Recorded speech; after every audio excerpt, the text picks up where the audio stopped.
up a further along. Sunlight replacing the stars. Finding my phone in the dark. Putting my life on restart. So many places to go. Asking what's best, I don't know. Each hour's an hour you make. So I know it's gonna be strange. One more day. Pobres que había. Esa era injusticia social.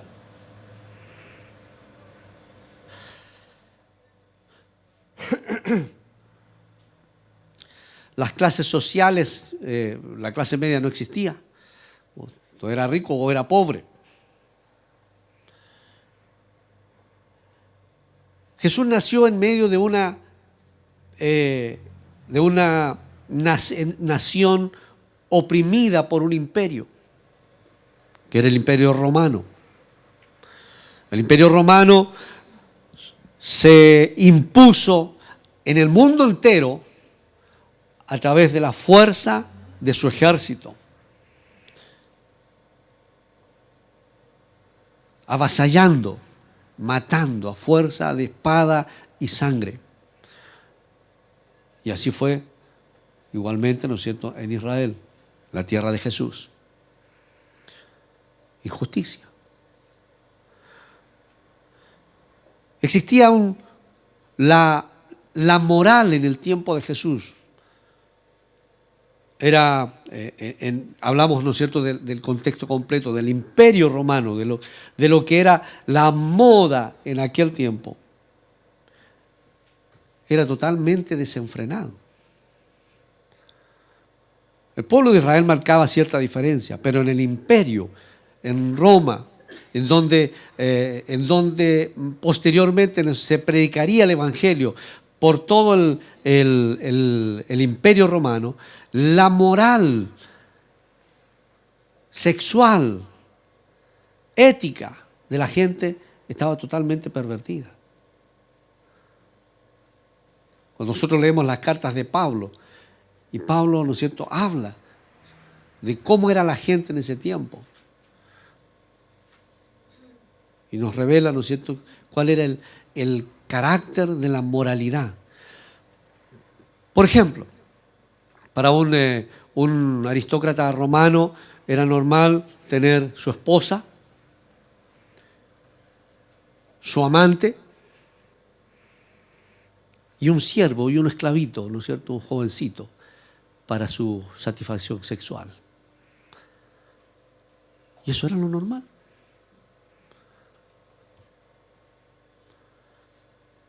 Eso era lo normal. Los baños romanos, famosos baños romanos, se prestaban mucho para la prostitución masculina y la homosexualidad. Entonces, la moral que el Imperio Romano llevaba, ¿no es cierto?, a donde conquistaba, era pobre, pero era lo normal. Es decir, ¿quién se escandalizaría por eso?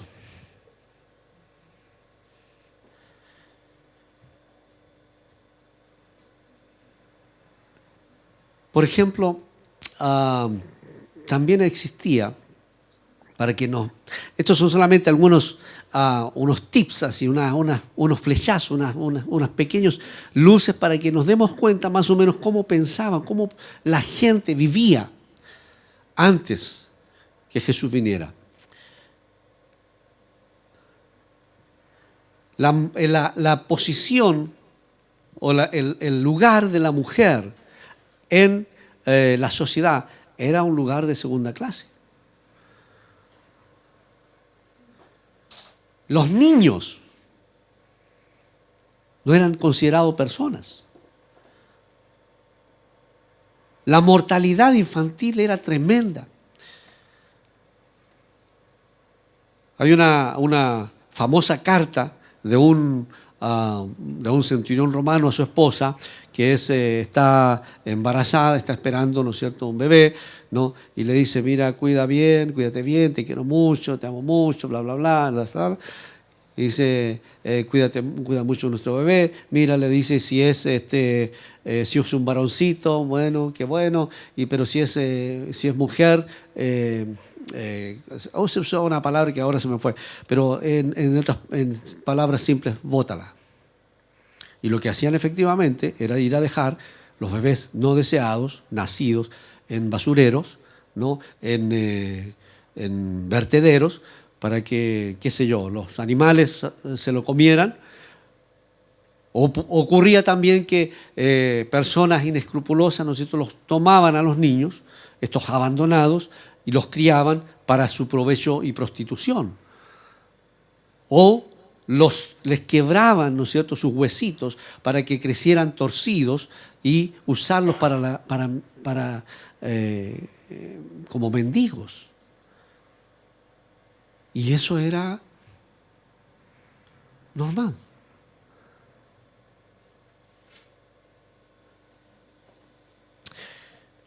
Espiritualmente, ¿no es cierto?, la cantidad de dioses y el paganismo que existía era enorme. Dioses, ¿no?, de todo tipo. Entonces, en un contexto, para nosotros es un poco difícil entender esto, porque nosotros crecimos en una sociedad, mal que mal, cristiana. Nosotros crecimos, ¿no es cierto?, con ciertos valores morales, producto del cristianismo, ¿no es cierto?, del cual nosotros somos parte, ya sea a través, ¿no es cierto?, de la conquista por los españoles o a través de las tradiciones que nos han llegado católicas, ¿no es cierto?, tradicionales. Entonces, tenemos cierto concepto de la vida cristiano, una perspectiva diferente. Por eso es difícil entender, sacándonos el cristianismo de nuestra mente, como en el imperio, ¿no es cierto?, donde Jesús vino a nacer, ¿no?, el concepto de moral, el concepto de sociedad, el concepto de justicia, ¿no es cierto?, el concepto de derechos que nosotros tenemos tan asimilado hoy día, no existía.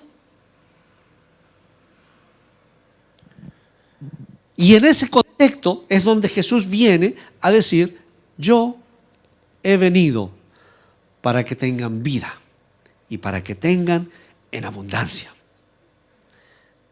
¿no? Y cuando Él se presenta en la sinagoga ahí en Nazaret, y lo vemos esto nosotros en Lucas capítulo 4, donde Jesús, leyendo Isaías en la sinagoga, dice: el Espíritu del Señor está sobre mí, por cuanto me ha ungido para dar buenas nuevas a los pobres. Me ha enviado a sanar a los quebrantados de corazón, a pregonar libertad a los cautivos, a dar vista a los ciegos y a poner en libertad a los oprimidos, y a predicar el año agradable del Señor. Toda esa cantidad de gente, de personas que eran ignoradas, que eran despreciadas, que eran desechadas, que vivían en sus cárceles de impiedad, viene la palabra, ¿no es cierto?, de Jesús para decirle: yo he venido para que tengan vida y para que la tengan en abundancia. Se abren las cárceles, se suelta al afligido, se da libertad al cautivo, se dan buenas nuevas a los pobres. Es decir, viene Jesús a transformar la sociedad del tiempo. El cambio de la sociedad no vino por una rebelión en contra del Imperio Romano. Vino porque el corazón del hombre fue transformado por el poder del Espíritu Santo. Queridos, dice la palabra del Señor, ¿no?, que la gente, cuando se comenzó a expandir el Evangelio, la palabra del Señor, dice que esta palabra trastornaba ciudades enteras. Poder de Dios había en esa palabra. Porque una luz, una esperanza nacía de esa oscuridad en que la sociedad estaba metida y estaba encarcelada, estaba encapsulada. Una luz de vida, de esperanza, nacía de este mensaje poderoso que Dios traía. Porque era un mensaje transformador, era un mensaje de cambio, un mensaje de renovación, un mensaje de vida nueva. Entonces lo que antes parecía tan normal, tan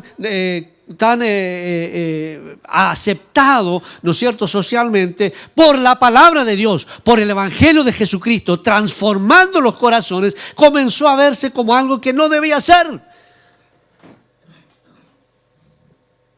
Hay gente que desprecia el Evangelio.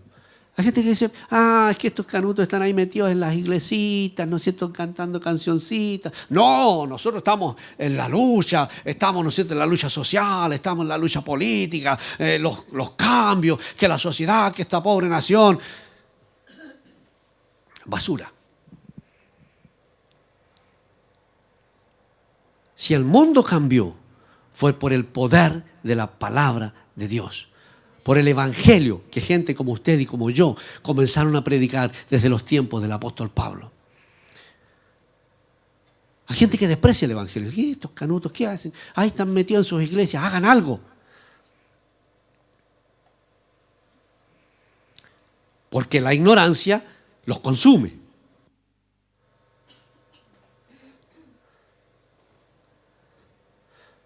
¿Sabe usted de dónde nacieron las escuelas? Las escuelas surgieron gracias al Evangelio, gracias al cristianismo. No habrían escuelas si no hubiera sido por el Evangelio de Jesucristo. ¿Sabe usted de dónde salieron los hospitales? Los hospitales que nosotros tenemos, que son una cosa normal, surgieron por causa del Evangelio. Por causa de estos canutos encerrados ahí en sus templos. ¿Sabe usted por qué nació la Cruz Roja? Por causa del Evangelio. Es el Evangelio que ha dado. ¿Sabe usted por qué existen las universidades? Por causa del Evangelio. Las universidades surgieron en la historia porque se empezó a enseñar la palabra de Dios a los niveles, ¿no es cierto?, de académicos universitarios. Por eso surgieron las universidades. No nacieron para ser doctores, ¿no es cierto?, abogados. Nacieron para predicar la palabra del Señor, para enseñar teología. Entonces la gente dice, estos canutos están metidos en sus iglesitas y van a los hospitales, van a las universidades, ¿no es cierto? Las casas de acogidas, la misericordia a los pobres, ¿no? ¿De dónde cree usted que sale? Del Evangelio. Del Evangelio. Entonces, queridos, ¿qué es lo que puede hacer la iglesia por la sociedad? ¿Qué puede hacer la iglesia por la sociedad? Así, de esa manera, ¿no es cierto?, burlesca, ¿no es cierto?, decir, bueno, rece, pues. Yo voy a ir a marchar. ¿Sabe usted por qué cayó el muro de Berlín?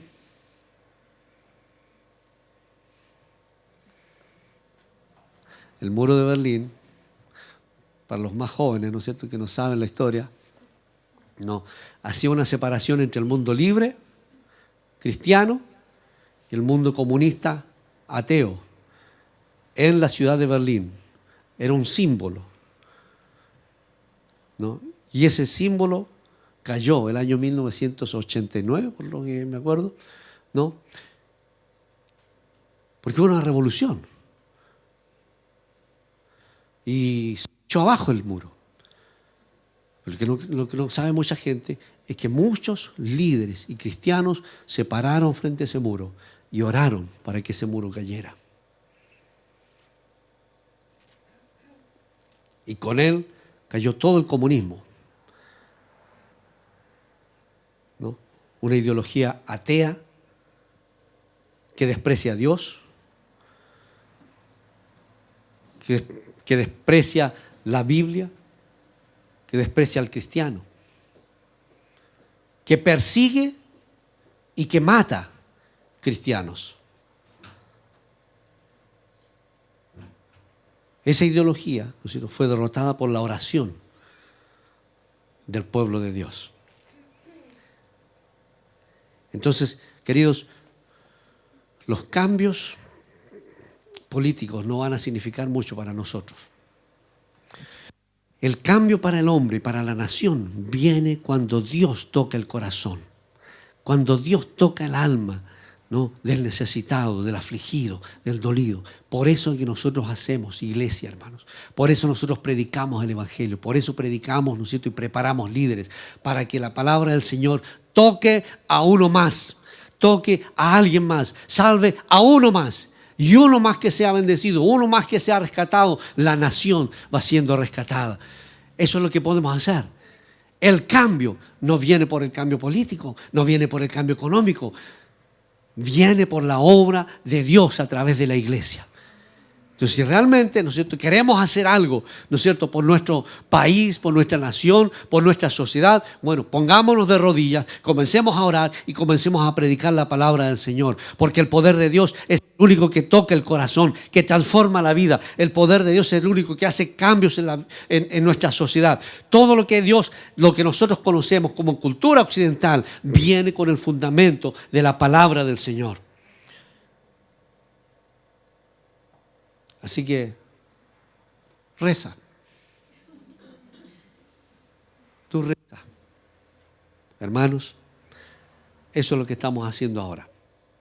Orando, clamando al Señor, clamando al Señor. Porque es el poder de Dios el que toca el corazón, el que da libertad, el que da sanidad, el que da liberación, el que suelta las cadenas. Es el poder de Dios. No hay otra manera.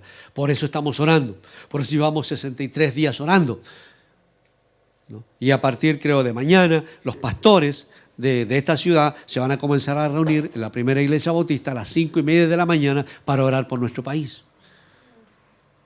Es la iglesia de rodillas, es la iglesia que clama la que va a salvar esta nación. No son los militares, no son los políticos, no son, ¿no es cierto?, los partidos políticos, no es el Congreso, es la iglesia de rodillas la que va a salvar esta nación, la que va a salvar. Es lo que está pasando en Bolivia. ¿No?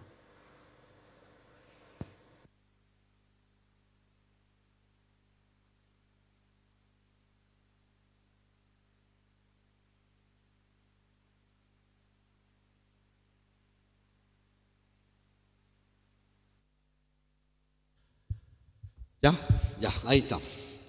Entonces, hermanos, ¿qué tenemos que hacer? Orar. Orar, hacer que el poder de Dios descienda, que el poder de Dios se mueva. Orar con fe, orar con pasión, orar con gracia, orar con ardor, orar con ganas. Señor, necesitamos un cambio en esta nación, necesitamos un cambio. Y el cambio viene, ¿no es cierto?, no porque va a llegar la alegría, ¿no es cierto?, ni los tiempos mejores. El cambio viene porque Dios toca un corazón, toca un alma, y esa alma es transformada. Y a través de esa, toca a uno más. Así que, por eso nos estamos preparando. Fruto fiel, 1 de noviembre, no, 31, 1 de diciembre, estamos ya. Usted trae una persona, una visita. Ese va a ser nuestra colaboración, ¿no es cierto?, por nuestra nación. ¿Sabe usted que la palabra del Señor es la que le da dignidad al ser humano? ¿Sabe usted que la palabra del Señor, el mensaje de la palabra del Señor es la que saca a la gente de la pobreza? ¿Sabe usted eso? No.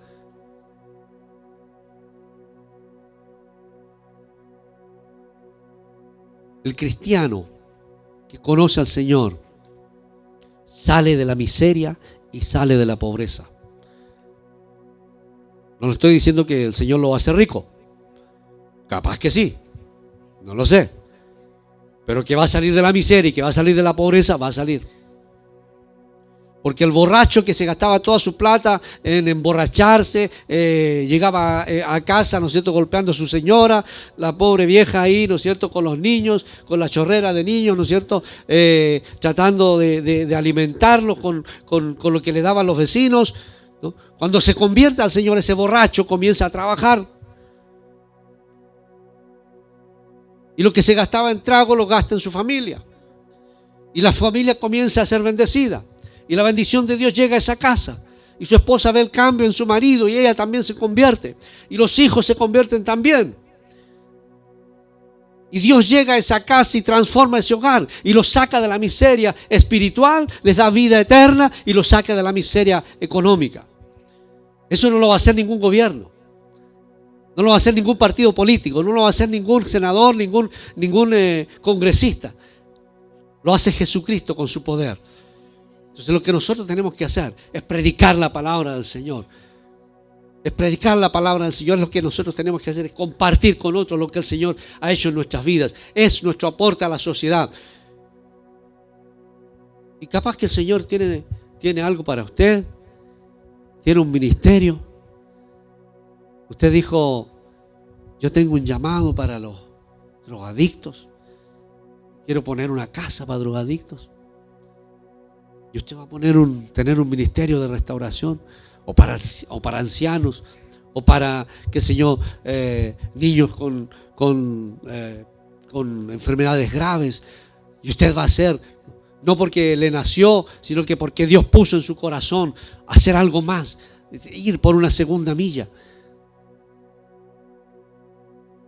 ¿Cómo se logra eso? Orando. Así que tú anda a rezar nomás, anda a orar. Y eso es lo que vamos a hacer, queridos. Así que en este tiempo de crisis, lo que la iglesia tiene que hacer es buscar a Dios, buscar al Señor. Y no solamente porque tengamos una crisis, estemos viviendo un tiempo difícil como nación, sino en su casa también, en su familia. ¿No? Cuando viene el devorador, cuando viene el ladrón para robar y matar en su casa, en su familia, ¿qué es lo que tiene que hacer usted? Póngase a llorar.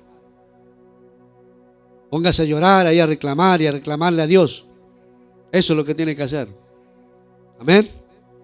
No me diga amén, ¿cómo me dice amén por eso? Póngase a orar, hay que ponernos a orar, a clamar al Señor, a declarar victoria en el nombre de Jesús. Este devorador no se va a llevar lo que es mío en el nombre de Jesús. Este devorador no se va a robar mi familia, no se va a robar a mi hijo, no se va a llevar a mi esposa. Este devorador no va a quitarle mi trabajo en el nombre del Señor. Y usted ora y clama al Señor. Así que no diga amén.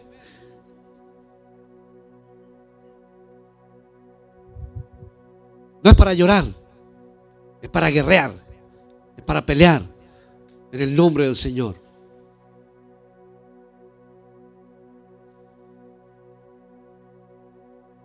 Estaba leyendo el otro día haciendo una pregunta, ¿no? La pregunta que se hace cuando uno, si usted supiera, parece que la dije el otro día, bueno, no importa. ¿Qué haría usted si usted supiera que va a tener éxito?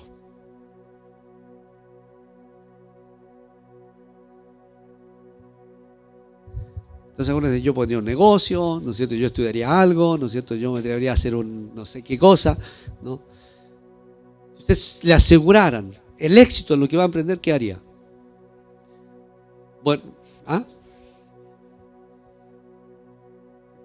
Bueno, debemos siempre ser agradecidos, pero la pregunta es, si usted tuviera la seguridad de que va a tener éxito, le aseguro que va a tener éxito. Alguien dijo, voy a poner un negocito a ver cómo me va. No, le va a ir bien, póngalo. Lo pone el negocio y le va bien. La guerra espiritual es así. La guerra espiritual es una guerra ganada. Usted no la va a perder. La guerra que usted dé en el espíritu no la va a perder. Usted la va a ganar. Pero tiene que dar la guerra. Es como que le dijeran, ¿no es cierto? Ve ese fortachón de 3 metros de alto, ¿no es cierto? Con músculos de acero, ¿no es cierto? Súbase ahí y pelee con él.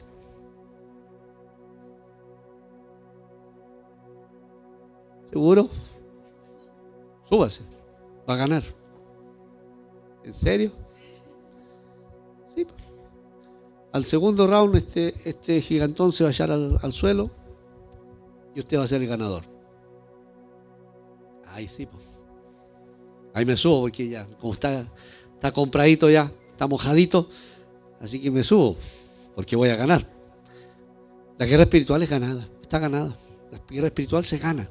Usted pelea espiritualmente y usted tiene la victoria. Usted gana, pero hay que subirse al ring. Hay que subirse, hay que pelearla, hay que orar, hay que clamar, hay que ayunar.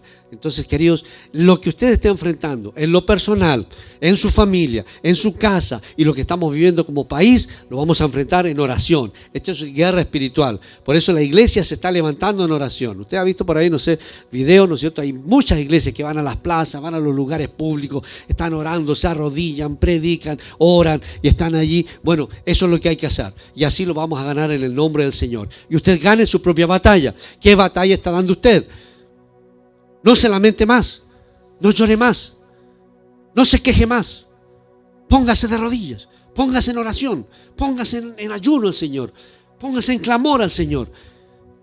Y póngase en clamor, no en ese clamor de si por si acaso, Señor, si tú quieres, por si es tu voluntad. No, usted póngase en oración a clamar, a orar, a pelear, a guerrear en el Espíritu para tener esa victoria que usted necesita, porque es la victoria que Dios ha ganado para usted. Dios quiere su bendición, que usted sea bendecido. Entonces, ya no más llore, ya no más se queje, ya no se lamente más.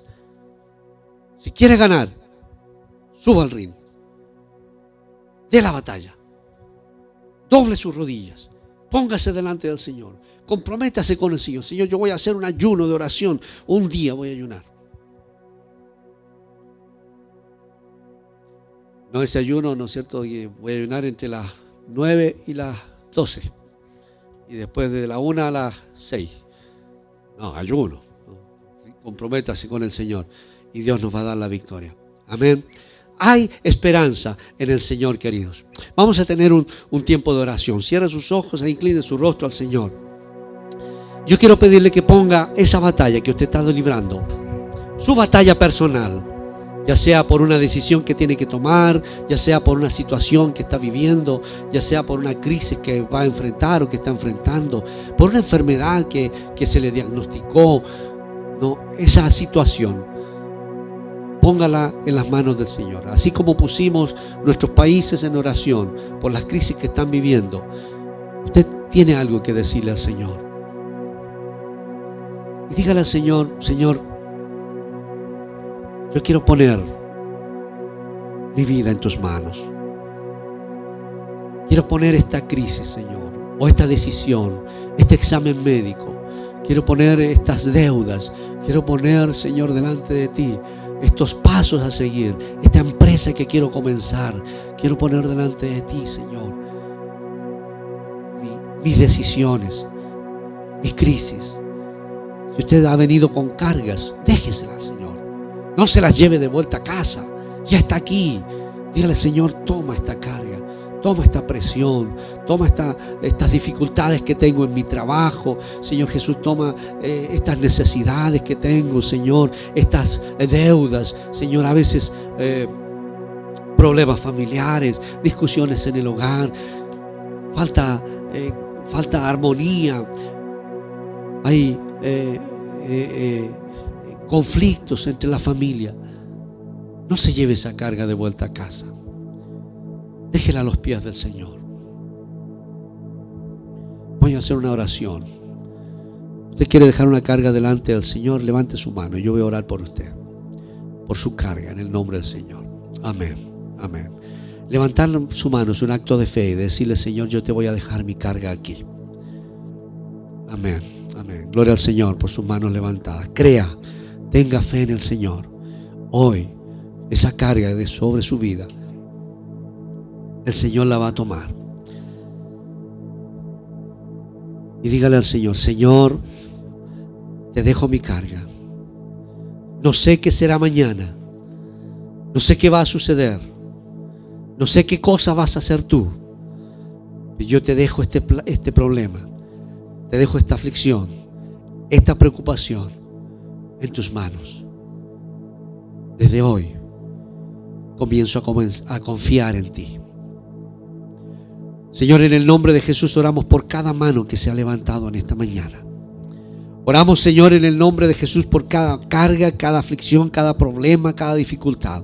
Señor, en el nombre de Jesús, hoy, sobre cada vida, Señor, donde el diablo haya puesto ataduras de impiedad, haya puesto maldiciones, donde el diablo haya puesto conflictos, problemas, Señor, necesidades, Señor, reprendemos al diablo en el nombre de Jesús. Padre, quebrantamos la obra, la estrategia de destrucción del diablo, quien ha venido para robar, matar y destruir la vida de tus hijos. Señor, cada conflicto, Señor, si hay maldición satánica, en el nombre de Jesús, se rompen ahora. Si hay pobreza y miseria y necesidad, Señor Jesús, satánica, en el nombre de Jesús, reprendemos el espíritu de pobreza, Señor, de necesidad, de miseria económica, espiritual, personal. En el nombre de Jesús reprendemos, Señor, todo espíritu de conflicto sobre las familias, conflictos hogareños, Padre, todo conflicto matrimonial, Señor, infidelidades, en el nombre de Jesús se rompen, Padre celestial. Reprendemos la obra del diablo, Señor, reprendemos al devorador en el nombre de Jesús, Padre celestial. Señor, si hay aquí diagnósticos médicos, Padre celestial, en el nombre de Jesús reprendemos la enfermedad, reprendemos todo espíritu de enfermedad, reprendemos la obra del diablo, Señor, para destrucción del cuerpo de tu pueblo. En el nombre de Jesús proclamamos, Señor, sanidad, Señor, proclamamos libertad. Señor, si alguien está aquí afligido, oprimido, Señor Jesús, por emociones, Padre celestial, por traumas del pasado, Señor, en el nombre de Jesús, sean quebrantadas esas ataduras, sean cortadas esas ligaduras, Señor, y sean abiertos, Señor Jesús, las cárceles, todo calabozo del diablo. En el nombre de Jesús proclamamos libertad, Señor, sobre la vida de tu pueblo. Padre, declaramos tu victoria hoy, Señor Jesús. En tu nombre, Señor, nos comprometemos para dar batalla, Señor, en el nombre de Jesús, para dejar atrás la queja, el llanto, el dolor, Señor, la lamentación, y para comenzar, para ponernos de pie, para decir: Señor, en tu nombre voy a tener victoria. En tu nombre, Señor, voy a ser victorioso. En tu nombre, Señor, voy a salir de este conflicto, voy a salir de este problema. En el nombre de Jesús, yo declaro victoria, Señor, en el nombre de Jesús. Amén. Vamos a ponernos de pie.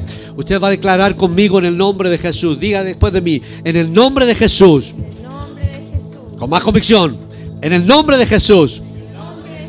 Yo me declaro en victoria sobre mis problemas, sobre mis dificultades. Declaro a Jesús Señor de mi vida y vencedor. En el nombre de Jesús. Amén y amén. Y damos un aplauso fuerte a Jesús, Señor y victorioso. Aleluya. So many things they fought for my attention. So I shift my gaze in your direction.